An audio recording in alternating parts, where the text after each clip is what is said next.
What's up, this is Antonio. Welcome back to my channel, Who's Ready for Some Fighting Words. In this video, I want to do my last thoughts and final prediction for Canelo Alvarez versus Edgar Berlanga. Really quick, if you like the videos, please take the time right now, subscribe to the channel. It literally takes one click. Also, if you could, hit the thumbs up button. It does help, it shows love, and it supports this channel. So, this is just my last thoughts on everything that I've seen thus far throughout the whole entire promotion with Edgar Berlanga and Canelo Alvarez. And some things, they worry me because how it started off and what it has come to be are two completely different things. And, you know, a lot of times people will say, you know, you focus so much on psychology, you focus so much on body language and the actual words that individuals are using. Yes, that's true, because that's going to give you some insight on what you're going to see. Now, every once in a blue moon, you might get an individual who's just a placid type of individual, or maybe he doesn't have much of a personality type, or he just doesn't know how to verbally articulate him or herself. However, in this case, that is not the case. Even Canelo, with his limited English, still gets his point across, and we're all very clear on what his thoughts are moving forward in this particular fight.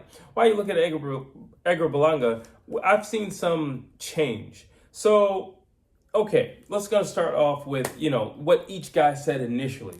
You know, you had Canelo Alvarez, and he said, yeah, I'm going to get this guy here at 8 rounds. He said, this is the type of guy that I live for. I like to fight these type of guys who are hungry and very disrespectful, and I like to put them back in their place, basically, and teach them that you're not God's gift. And I'm going to show you that you're not God's gift. And he said 8 rounds. Now, Canelo Alvarez has never wavered from his 8 rounds. Now you look at Edgar Berlanga. Now, granted, I just think he said it in the heat of the moment. Oh, you said 8? Well, I'll up you and I'll say 6. Well, that's fine, but understand we're going to hold you to what you said.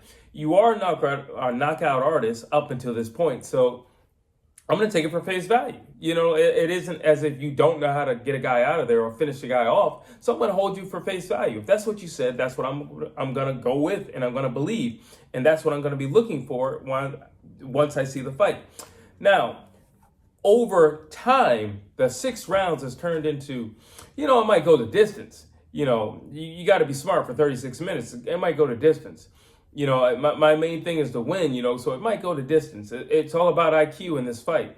Well, again, the contrast is you said you were going to finish him off. These are the words from a knockout artist. These are the words from a finisher saying that you're going to get Canelo Alvarez out of there. And now you're saying, well, it could go the distance. You know, there's a strong possibility that we could see the final rounds. We could see the 12th round.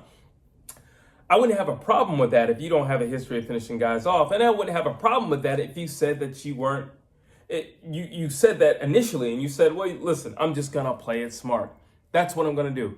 Don't ask me about a finish. Don't ask me because this guy's never been knocked out. This guy's only been wobbled, to my knowledge, once. So don't ask me about knocking him out because, you know, Triple G couldn't do it. Why in the world am I thinking I'm going to do it? Look at the size of Dimitri Bivol was to Canelo Alvarez. Bone Crusher couldn't get him out of there. Why in the world would you think I'm going to do it? But that's neither here nor there. Okay, it's still a discrepancy, and it matters because it shows something in his character. He has declined in his aggressiveness, especially towards Canelo Alvarez, like tremendously. Now it's all respect. You know, I want to respect him for, you know, allowing this fight. And listen, here's the thing, and I've said this several times. When people get in the ring with Canelo, there's this overarching respect level and value. Listen, you are prize fighters. That once the contract is signed, no more respect. Once the contract is signed, 0 respect. You get no respect. None. I might shake your hand, but you get no respect. Okay? You are officially, once I sign on the dotted line, you are officially my enemy until the night of, however it finishes, you are officially my enemy. We can be respectful, but there's no reason why you should be paying so much homage or darn near kissing the ground that he walks on. And this happens a lot. You know, Caleb Plant did it. Jermell Charlo did it. The only person who didn't do it was Billy Joe Saunders. But, I mean, for the most part, people tend to just kiss Canelo's butt. You know, and it's almost like, wow, I can't believe I made it here. I made it to the big leagues. I'm really here. Then they see the size of the spectators who are watching the fight. And it's like, wow, I've never seen a crowd this big. Wow, I've never seen anybody this interested in the fight that I'm in. You know, and it's just like, yeah, that's cool and that's fun. But who cares?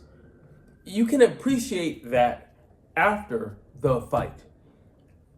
Prior to the fight, tunnel vision, that doesn't matter. And I've seen it with Berlanga, especially, because he's now not half as aggressive as he was before. He wants to beat up everybody but Canelo Alvarez. He's talking about slapping Caleb Plant. He's talking about slapping Oscar De La Hoya. He's talking about slapping everybody that doesn't matter. Everybody that doesn't matter. The only person that you need to be concerned with slapping or doing any physical violence or harm to is Canelo Alvarez. Everybody else is irrelevant. Nobody else matters. And I don't understand why he's so focused on everybody else. And that lets me know that mentally you are not even zoned in. You're not zoned in. Well, let me tell you who is zoned in. Canelo Alvarez. He is zoned in. And I mean, I already said that I had Canelo Alvarez winning. But now he's got the mental edge. And I mean, he's had the mental edge because you could physically see it in the two guys. Canelo Alvarez is making jokes saying, "You hit me like my son." He didn't take anything serious. He was laughing at him, and then even goes as far as to tell Caleb Plant, "Hey, don't worry about it. I'm going to take care of this. Don't worry about it. I'm going to clean this guy up." He'll have more respect after the fight. Just let the date come. He never showed him respect. Canelo Alvarez has stayed the course the entire time for this entire promotion. While you look at Berlanga, he has not. He's a completely different person, completely different guy. A lot more cordial, a lot more respectful, a lot more nice, a lot more polite, as opposed to when he came in. And I guess he thought he was going to intimidate Canelo because he's bigger than him. I can only assume, and that's the reason why I took his shirt off. I can only assume why he was threatening to slap him, which we all know wasn't going to happen. And nothing happened, by the way. Absolutely nothing. If you're going to say something like that, you better be willing to prove something. One thing you got to give Bernard Hopkins, every time he said he was going to do something, like, he did it. Especially during a promotion. He did it. And I don't see any of that with Berlanga. That's the problem. So I don't know. I see a timid individual. I see a starstruck individual. And I see an individual who is still trying to compel himself or bring himself to believe that this could be done by himself. I've already said, I think Canelo's faster. I do. I think Canelo's a better boxer. I do. Berlanga's sloppy, especially when he gets angry, and especially in latter rounds. He gets very sloppy. Well, Canelo doesn't throw 100,000,000 punches. That's number one. Canelo knows when and how to take breaks where it doesn't affect him or doesn't put him at any kind of risk. That's number two. And Canelo's been in these big fights before. We can clearly see visibly, or not visibly, but we can hear how it has changed Berlanga. We can see it. We can see it. Look at the words he's saying now prior to the first press conference. Look at how his body language is now face-to-face with Canelo. Now, when they're doing face-to-face, Canelo's laughing. He's smiling. He has a smile on his face, as opposed to their first press conference. Berlanga is not the same guy from that first press conference. I don't think he's a safe bet to put your faith in this fight. I feel sorry for all the Puerto Ricans who are really putting their hope and their trust and their belief in Berlanga. I don't see it. I think he gets smoked. I think it is round 8. If it's not round 8, it's going to be earlier, and only because Berlanga is going to try to step on the gas at some point. He's going to eventually hit Canelo with a good punch, and he's going to really try to capitalize on it, or he's going to think it hurt Canelo when it didn't, and then he's going to try to capitalize on it, and that's going to be the beginning or the end for him.